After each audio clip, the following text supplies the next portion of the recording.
जय गुरु जी। शुक्राना गुरु जी। ऑलवेज़ अनंतम शुक्राना मेरे मालिक का। संगत जी, मैं गीता चौहान। गुरु जी की बहुत कृपा है हम पर।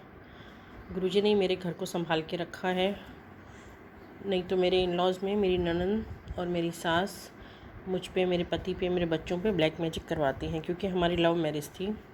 इसके आगे के 2-3 सत्संग मैंने डाल चुकी हूँ, उसमें मैंने सब डिटेल की थी, पर मेरा फ़ोन खो जाने के कारण अब वो सत्संग गुम हो गए हैं। तो देखूँगी, अगर वो सत्संग मिल गए वापस तो मैं सेंड कर दूँगी। अभी गुरुजी का मैसेज आ रहा है, मेरी बच्ची अपना शुक्राना सत्संग सेंड कर। अभी जो हाल ही में मेरे साथ शुक्राने हुए हैं, मैं वो शिवरात्रि से कहना चाहती हूँ। मेरे गुरुजी हर समय मुझे संभालते हैं। ब्लैक मैजिक के कारण मेरे घर में कलेश भी बहुत चालू रहते हैं, पर गुरुजी हर समय मेरी रक्षा करते हैं। घर में बटरफ्लाई और कबूतर और टिड्डे जो होते हैं उनको भेजकर मेरे घर में पहरा लगवा देते हैं। जब जब बड़े दिन आते हैं मेरे घर में ब्लैक मैजिक ज़्यादा चालू हो जाता है होना। जैसे अमावस्या, शिवरात्रि, नवरात्रि, अभी होली थी, तो गुरुजी के पहले से ही संकेत आ रहे थे कि मेरी बच्ची होली पे ध्यान रखना, तेरे घर पे बहुत कष्ट है और तू तेरे बच्चों का और तेरा बहुत ध्यान रखना, बाकी तो मैं संभाल लूँगा, तू टेंशन मत कर, तू खाली अपना सत्संग कर और मंत्र जाप कर। अच्छा, मैं शिवरात्रि से बताती हूँ।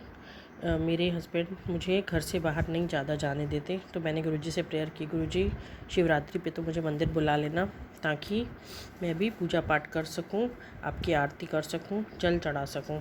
तो संगत जी, इतनी कृपा हुई गुरुजी की कि मेरे हस्बैंड खुद मंदिर में गए थे, उन्होंने डोनेट किया था और वहाँ पे प्रसाद की सेवा ली थी, और हमको भी बोले कि मंदिर में आज प्रसाद है, वहीं पे खाना खाना है, तो घर में खाना मत बनाना। तो हम गए वहाँ पे, दिन को हमने प्रसाद खाया और शाम को भी आरती हम किया। और गुरुजी का मैसेज आया था कि मैं विष्णु भगवान के रूप में और मोर रूप में तुझे आज दर्शन दूंगा। तो जैसे ही मैं मंदिर में गई, वहाँ आरती हो रही थी, तो जैसे ही मंदिर के ऊपर, एंट्रेंस के ऊपर एक फ़ोटो लगी हुई थी, वहाँ पे विष्णु भगवान और मोर का स्वरूप था। तो मैं समझ गई गुरुजी ने यही बोला था कि आज देखो विष्णु भगवान और मोर रूप में दर्शन दूंगा। और आरती भी मेरे हाथ से हुई और मैंने जल चढ़ाया, सब कुछ चढ़ाया। घर से मैं प्रसाद बना के निकली थी और वहाँ भोग भी लगाया। मेरे गुरुजी की कृपा उस दिन मुझ पर पूरी बरसी। और संगत जी, उसके बाद मेरी बेटी की ननद की शादी थी, दूसरे दिन हम लोगों को मुंबई निकलना था, तो वहाँ भी बहुत अच्छे से गुरुजी ने सब कुछ करवाया। पर एक दिन अमावस्या आ गई बीच में, तो उस दिन थोड़ा मेरे हस्बैंड का दिमाग थोड़ा ख़राब हो गया था। वही आंखें लाल जैसे कर लेते हैं वो, उनके ऊपर ब्लैक मैजिक जब होता है, और थोड़े टेढ़े चलते हैं। फिर मैंने गुरुजी को प्रेयर की, मैंने कहा गुरुजी दिमाग इनका ठीक रखो, हम बाहर आए हैं, कुछ भी गलती ना करेंगे, कुछ भी बदतमीज़ी ना करें, सब कुछ शांति से हो जाए। तो फिर वो चुपचाप सो गए उस समय। दूसरे दिन फिर शादी का दिन था और हम उसमें मस्त हो गए। फिर क्या हुआ, मुंबई गए तो मेरा मन था कि मैं सिद्धिविनायक गणपति जी के दर्शन करूं। तो मैंने कहा गुरुजी, अगर आप चाहते हो कि गणपति जी के दर्शन मुझे हो, तो गणपति रूप में आप मुझे खुद बुलाना, सब चलने को हाँ बोल दें। तो पहले तो किसी की इच्छा नहीं थी, बच्चे बोल रहे थे कि हम लोग शॉपिंग को जाएंगे, हम शॉपिंग को भी गए। पर फिर मेरे हस्बैंड ने अचानक से बोला कि चलो अपन सिद्धिविनायक भी हो आते हैं थोड़ी देर। पर 4:30 बजे तो हमें स्टेशन में पहुंचना था और 3:45 बजे हम सिद्धिविनायक पहुंचे थे।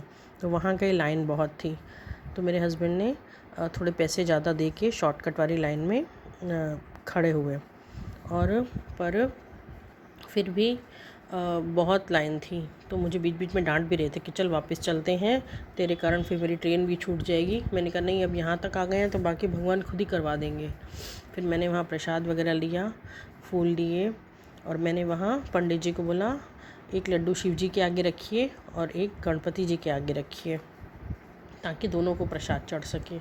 और फूल चढ़ाए, बहुत अच्छी तरह दर्शन हुए। फटाफट हम लोग सबसे पहले जाके हम लोग स्टेशन पे पहुंच गए, मेरे गुरुजी की कृपा से। शुक्राना मेरे गुरुजी का, अंग संग थे वो मेरे, उन्होंने मुझे दर्शन भी करवा दिया और फटाफट स्टेशन पे भी पहुंचा दिया, ताकि मुझे डांट ना पड़े।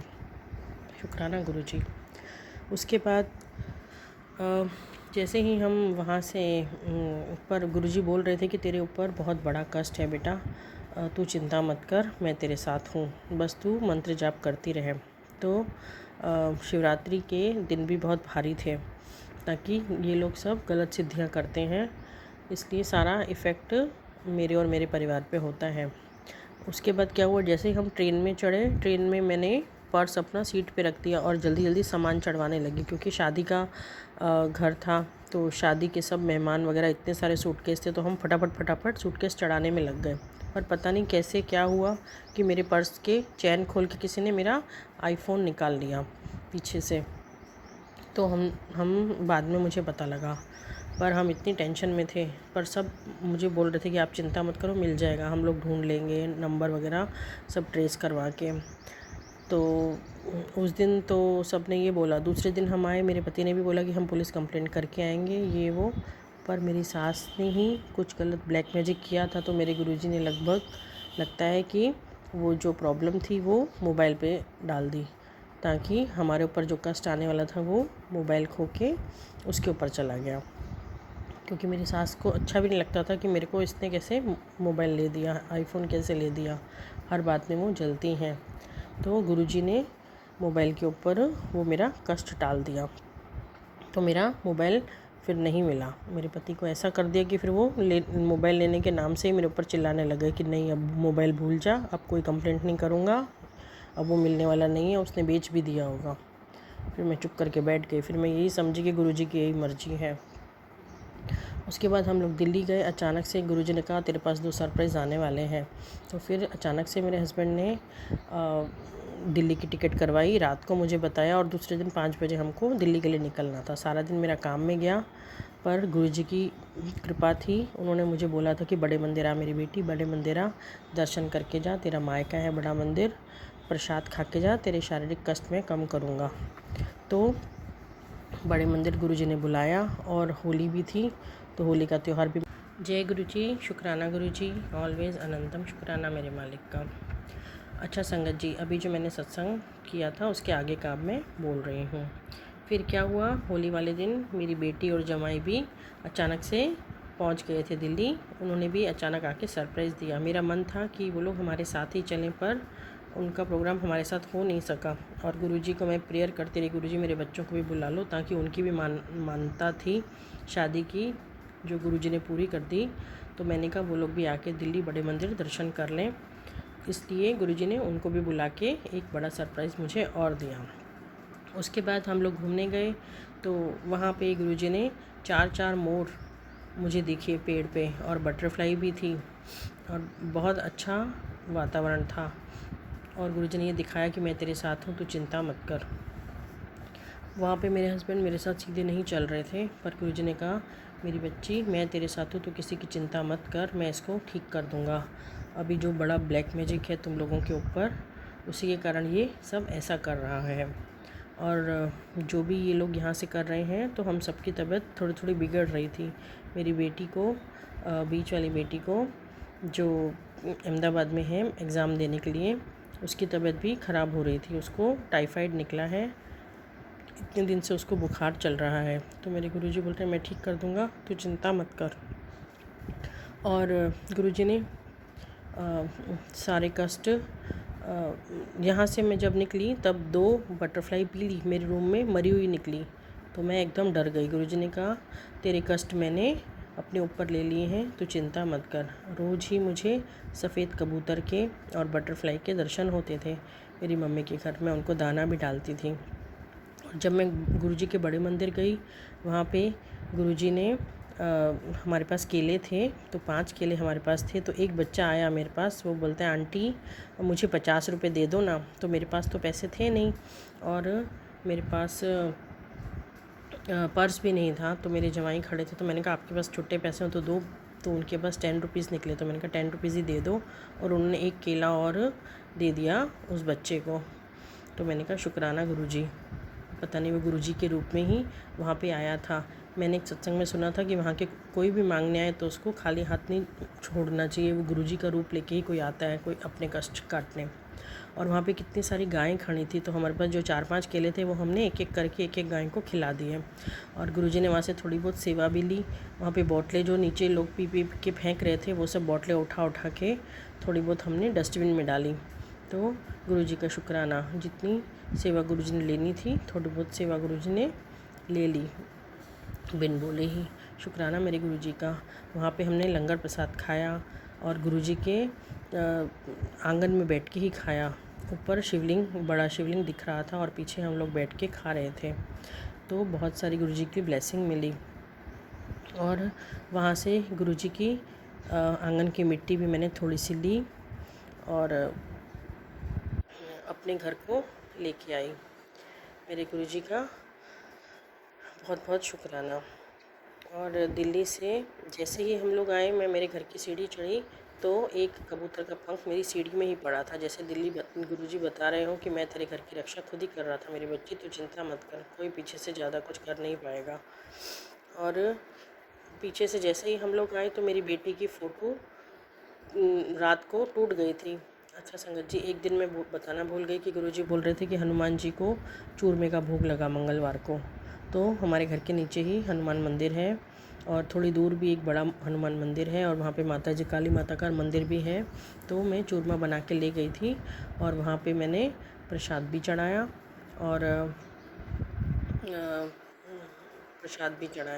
और शनिवार को बोले गुरुजी कि माता के मंदिर में चुनरी चोला चढ़ा। तो मैंने एक साड़ी ले ली थी और नारियल लिया। और शनिवार के दिन जैसे ही मैं जाने लगी तो उस मंदिर का टाइम 9 बजे का है रात का, और मेरे घर में से मैं निकल ही नहीं पाई। 9:15 बजे तक मैं घर से निकलने को तैयार थी तो सब लोग बोलते कि अब तो मंदिर बंद हो गया होगा, अब रहने दे, अब नहीं जाना। तो मैं ज़िद कर पे अड़ी रही। मैंने कहा नहीं, गुरुजी ने मेरे को बोला है कि मंदिर में आ, तो गुरुजी मंदिर को खुला रखेंगे और गुरुजी की कृपा से मेरे को दर्शन हो जाएंगे। तो बोले नहीं होंगे, अब तब तक मंदिर बंद हो जाता है। रोज़ का टाइम उसका 9 बजे का है। तो भी मैं अड़ी रही। मेरी बेटी को लेके मैं निकल गई। जैसे ही मैं निकली मैंने गुरुजी को बोला, गुरुजी मेरी लाज बचा लेना, नहीं तो सब मेरे को डांटेंगे। देखा, हमने कहा था ना मंदिर बंद था। पर गुरुजी मेरे अंग संग थे। वहाँ तक हम गए, मंदिर खुला ही था। जल्दी जल्दी मैंने वहाँ से नारियल लिया और सिंदूर की डब्बी, आईना और चूड़ियाँ वूड़ियाँ, चांदला लिया और फटाफट मैं मंदिर में भागी। ज़्यादा कोई पब्लिक थी नहीं, बिल्कुल थोड़े जने थे और हमको अच्छे से दर्शन करने को मिल गए। फिर मैंने जो साड़ी ली थी माता के ऊपर वो चढ़ाई काली माँ के ऊपर, और हमने झाड़ा भी डलवाया और नारियल भी चढ़ाया माँ के आगे। क्षमा अर्चना की कि माँ रक्षा करना, माँ जो भी हमारे ऊपर ब्लैक मैजिक कर रहे हैं वो ब्लैक मैजिक उनके पास वापस चला जाए और मेरे घर को बचाना इन कष्टों से। बहुत अच्छे से पूजा पाठ हुआ। जैसे ही हम लोग मंदिर से बाहर निकले वैसे ही तुरंत मंदिर बंद हो गया, जैसे गुरुजी ने हमारे लिए ही रुकवा के रखा हो। इतनी कृपा है हमारे गुरुजी की। गुरुजी सब सुनते हैं, हर पल मेरा साथ दिया गुरुजी ने। बहुत बहुत शुक्राना मेरे मालिक का। बहुत इन्जॉय किया। अब और मेरी बेटी भी पास हो गई, क्योंकि वो पढ़ने में थोड़ी ज़्यादा अच्छी नहीं है। गुरुजी की कृपा से मैंने कहा गुरुजी प्लीज़ पास करवा देना, नहीं तो बहुत इंसल्ट होगी, क्योंकि वो घर में पढ़ने बैठती नहीं है और ध्यान भी नहीं देती, सारा दिन मोबाइल में बहुत ध्यान देती है। तो गुरुजी की आशीर्वाद से उन्होंने बोला कि तू चिंता मत कर, तेरे बच्चों का ख्याल मैं खुद रख रहा हूँ। तो गुरुजी ने उनको पास भी करवा दिया। शुक्राना गुरुजी। मेरे चाचा जी की तबीयत ठीक नहीं रहती, जो दिल्ली में है। अब बाकी गुरुजी पे छोड़ा है, अब वो ऑपरेशन उनका खुद ही करे और उनको ठीक करे। वो हार्ट पेशेंट भी हैं। हर 1.5 साल से गुरुजी उन्हें खुद बचा रहे हैं, उनसे सेवा ले रहे हैं, पूजा अमृत वेला ले रहे हैं। गुरुजी की आशीर्वाद से उनकी तबीयत भी ठीक हो जाए, मेरे घर में सबकी तबीयत ठीक हो जाए। मेरे हस्बैंड के लिए भी मैसेज आ रहे थे कि तेरे हस्बैंड पे भी बड़ा कष्ट आने वाला है, बड़ी बीमारी लिखी है। तो मेरे गुरुजी से मेरी अरदास है कि मेरे हस्बैंड की भी रक्षा करो, उनकी भी तबीयत ठीक कर दो और हम दोनों में प्यार बना रहे। मेरे बच्चे भी मेरी इज्जत करें, प्यार करें, सब